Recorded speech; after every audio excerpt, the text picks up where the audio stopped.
Alright, so I wanted to make a really quick video, just a rogue guide. I'm really loving this game. I think I was in love with this game called The Cycle Frontier, which unfortunately didn't succeed. This game reminds me a lot of The Cycle Frontier in all the best ways. So yeah, I'm a bit obsessed. It's hard to play as a rogue because you don't really do that much damage and you're really squishy. And I noticed that I hadn't found a lot of guides to the rogue that I thought were reflective of what it's like to play a rogue in reality. So I wanted to just cover really quickly some of the stats I use and give away my secret, we'll say, as to how I'm doing in the game. So this is kind of like where I'm at in terms of stash. I don't know. I think a lot of people are probably at a similar place. But the secret with the rogue to me is, especially if you're a crossbow ranged build, I'm doing like a dex build. The real key with the rogue, and this is kind of shocking, is just noticing that your critical strike damage is like double damage. And your baseline, your critical strike chance doesn't really go up. And so mine's up here at 70%. If I put on like purple, I can maybe max this out to 80. But really, it's hard to get critical strike chance rolling on the gear. For a while, I was doing, in terms of heirlooms, for a while I was doing the, I was trying to do the, some of the more premium options we have here, which are, which you think would be better, which is the max damage stacks on kill. I think this is really good for someone that has low critical and that does a lot of damage, like, cryo, or characters that do like pyro, fire skills. If you're whirlwind, this stuff helps a lot. For a rogue where you're shooting one shot every once in a while, it doesn't really help you to have 25% more damage. What you really want is more headshots, but realistically you can't get more headshots, especially in the heat of the battle. Now if you're amazing at mechanical aim and you're the god of mechanical skill, I think you wouldn't need help with criticals. Having said that, in a pinch, 75% of your shots being critical makes a really big difference. For me, it's sort of double the amount of damage I do. So just as a review, I'll kind of show what's on my heirlooms. So here, I just add dex and movement speed. I think movement speed is really important. Critical strike chance is good. And it's kind of the same for all of them. Like this, I have strength on it because it's a dex, critical strike chance, and I grab some life, and then this is also critical strike chance and life and movement speed. And then in terms of actual gameplay strategy, I always take in a couple potions, maybe many potions. I always keep a bunch. I have enough stored to probably not need potions for a while. When I'm just relaxing, which I usually do, honestly, I'm a bit of a loot goblin, I have to admit. I think I'm a hoarder, so I run greens a lot, and I just kind of alternate between, either running a casual, or I'll either do casual or I'll be a rat and do, sinners or whatever's unlocked, and then just try to earn cash. I don't know, I have a fear of loss. I don't know. Like I said, I'm a hoarder, so I don't typically put on blues and purples unless it's just for fun, if I want to have a fun run. But for me, I find if I put on blues and purples, I just die, because I don't know what it is. It makes me overconfident. So I find I take better fights and I take better risks when I'm under-geared, and I play better. I think if you feel psychologically that you're outgunned, you make better decisions, and then you have more to gain. Like, you're always the person coming up. In terms of skills, I think Petrify is really important, and I think Vanish, it's kind of a toss-up between Vanish and Swift Concealment.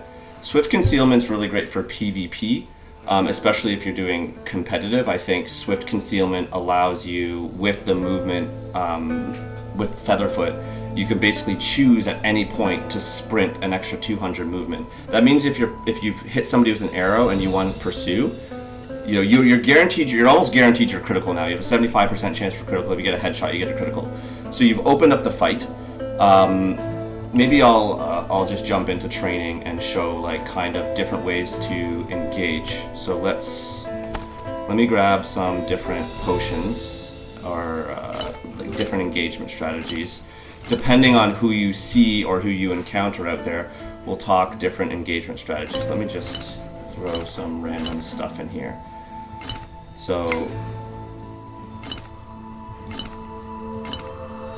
I wonder if I don't know if I throw away stuff in training, if I lose it forever. I guess I'm about to find out. Do I not have more stone? Okay, there we go. Okay, so I don't usually play this aggressive. Usually with potions, I usually keep, for mechanical reasons, I always keep heal here, just because in the heat of the moment, you don't want to hit the wrong thing. And I usually keep 2 offensive ones here. If I'm like trolling around or I'm in the red zone, trying to just heal up and stay away from combat, I might leave a bandage. But usually I have, 2 different, I always put Thunder in the last one. That's kind of my get out of jail free card. Petrify is really important. For a while I was using Quick Blades, but I found that they were very unreliable. Like half the time they just hit the wall. I don't know how the aim works with Quick Blades, but I have, basically it's a 50% chance when I use Quick Blades, plus it only slows people. It's not very valuable to me. Petrify shuts the fight down if you hit it. The problem with Petrify is people know you're about to do it and they try to bait your attack. So the real way to use Petrify is to let yourself get that. It's scary, but you gotta let yourself take a few hits and then pull your Petrify when the enemy's overconfident. And by then you might be almost dead, so that's scary. I've been curious about Ambush, but I think it's hard to get strength without lots of gear. So a Dex build is very accessible early on. You can get used to the playstyle because all the early gear has good Dex stats. Plus, it's easy to throw a little bit of Dex on your heirlooms if you need a top up. Like I could take the strength off this. All you really get for PvP, honestly, the 100 damage you get from Stealth Break Venom is only really good for PvE. It doesn't really help PvP. 100 damage opening with 100 damage isn't going to win a fight. Maybe you get, if you have Swift Concealment, you can do a couple. You get maybe two Swift Concealments and your fight's over. So maybe you can get an extra 200 damage. It's a bonus, right? Like I don't really care about the strength that much. It's good to keep it if you can. But if I have to sacrifice, if I had to choose, I'd choose Featherfoot over Stealth Break any day. Vanish is good for just traversing the world. So maybe what I'll do here is just hop into training, test out some of the like how to open up a fight, and how to shut down a fight. So okay, I'll do how I open up a fight, and then how I shut down a fight. It's really hard to play. I find it really hard to play Rogue. I come from Apex and Cycle Frontier, so I'm kind of used to surviving impossible situations. Let's say that you're outgunned. Okay, so if this is, so you have your target over here. In terms of effective range, if I was this close to somebody and they didn't see me, let's assume that they've walked into a room, they're this close. There's absolutely no way I'm going to engage with anyone this close. Now, I'll actually just move back. There's a little trick. Haven't seen people talking about this, but do you realize you can throw a grenade? So there's about the range. Did you realize you can throw a grenade while in stealth? Check this out. So you can throw a grenade, back up, boom, right? And that was a critical. So right away, you've already done 250 damage. I waited a little bit long in stealth there before launching my attack, but the ideal situation is you're at about this range, right? And your potions are cooled down. You see your target, you're ready to hit. Maybe you're lined up, maybe they're looting. You're playing as a sneaky rat character, so that's your only advantage, is being a sneaky rat. So you'd vanish, potion, throw, back up, right? And then you're doing like 400 damage, and then they're slowed. So by the time you have time to reload now, even if they're a tanky character, you're backing up the whole time.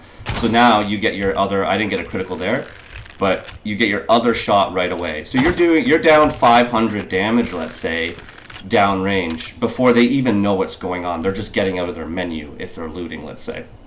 At that point, I like to get 2 arrows in. After I get 2 arrows in, and this is where Swift Concealment would be better, because now you have a problem. If you actually did 500 damage, you nailed both your arrows, you got Stealth Break, they're running. So you have a few choices. You could try to get that movement boost, right? If you have Swift Concealment, that will help more.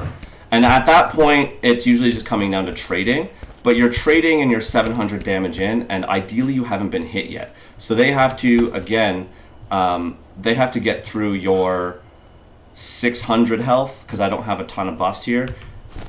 You know, they're probably sitting around 800, 900 health.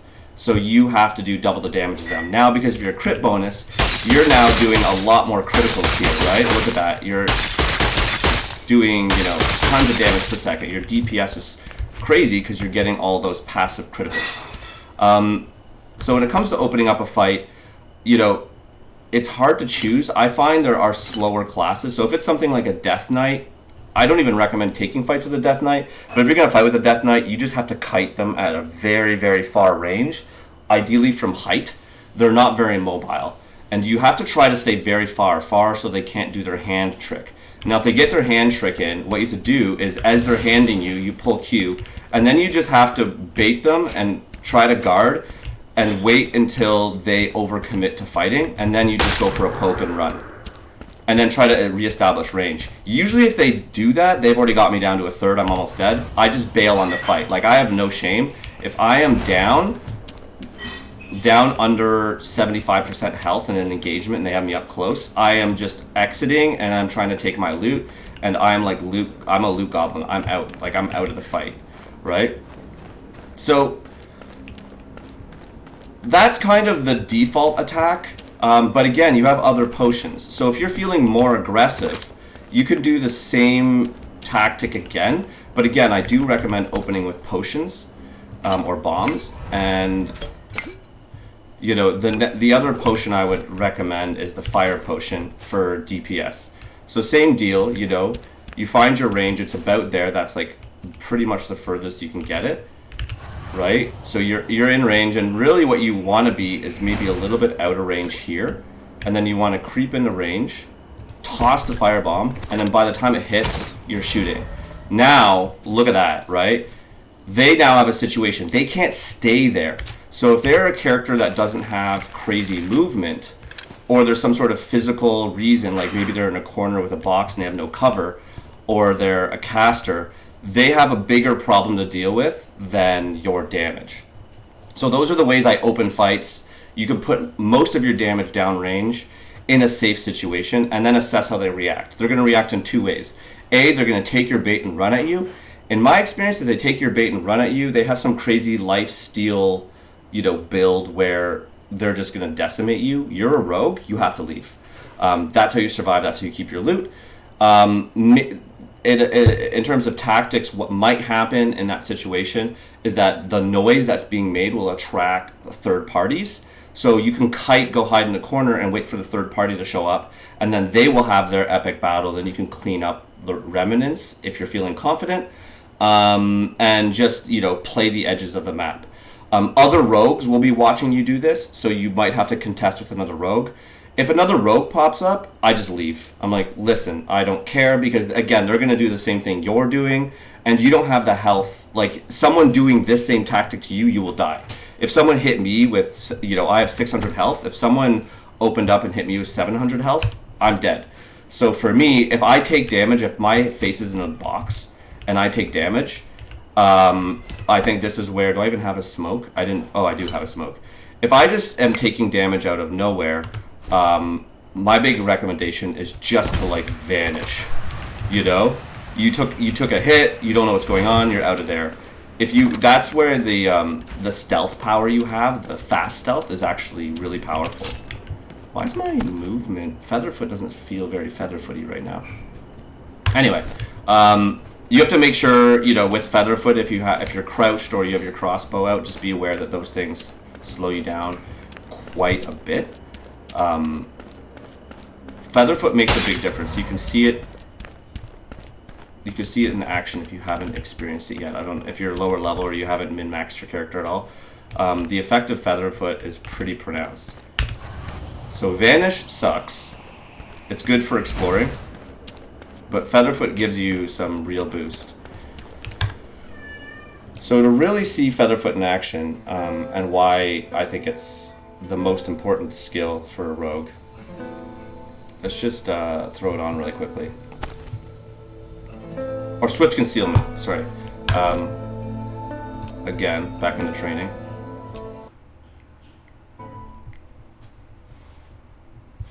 Okay, so same deal, and just check out how fast Featherfoot makes you go. Imagine you're being chased. This is your speed.